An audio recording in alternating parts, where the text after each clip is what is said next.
Welcome, here I've got Motorola Moto G31 and let me show you how to use Camera Pro mode at this device. So let's start by tapping on camera button to open it, and for now we are on standard photo mode, so let's change it by using this settings bar and just simply going to right. Here we get access to more modes of this camera. Now let's focus on photo category and find Pro. So here we are. This mode gives us possibilities to choose some shooting parameters by ourselves.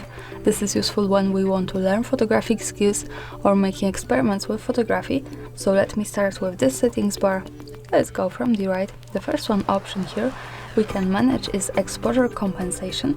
So by using this slider we can change the light of our picture in kind of basic way. By going to the right on it, we can make our photo more bright. By going to left, we can make it more dark. As you can see, this is how it works. At the center we have 0 parameters, so there's no problem to go back to auto exposure compensation. Now let's move to the second option, the ISO. So here we can change camera's sensitivity to light.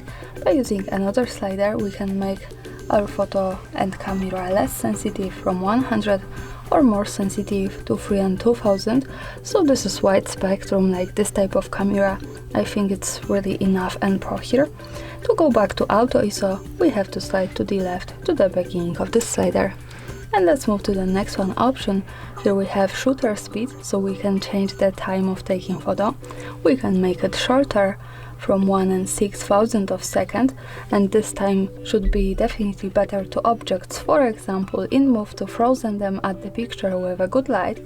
By going to the right on this slider we can make our time much longer. The longest here is 32 seconds, so it should be better to objects that are stable or if we want to have some blur at our picture. And to go back to auto shutter speed we have to again slide to the left to the beginning.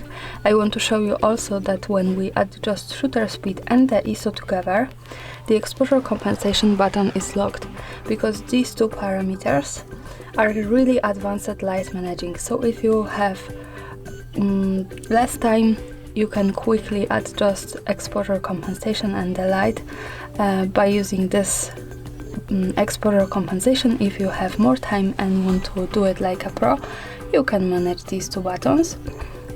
And to get access again to exposure compensation we have to be on auto on one of these parameters, so remember about it.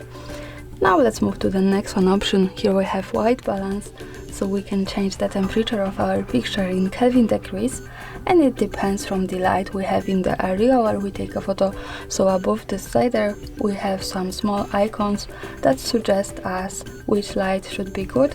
So for example we have tungsten light, white fluorescent light, daylight and cloudy light. And as you can see, by managing this slider we can set up balance between cold blue tones of our photo to orange warm. To go back to auto, of course, we have to slide to the left. And the last one option here is focusing. Now we are on AF from autofocus. By using this slider we can change it to manual one and set up focusing on our subject as we need.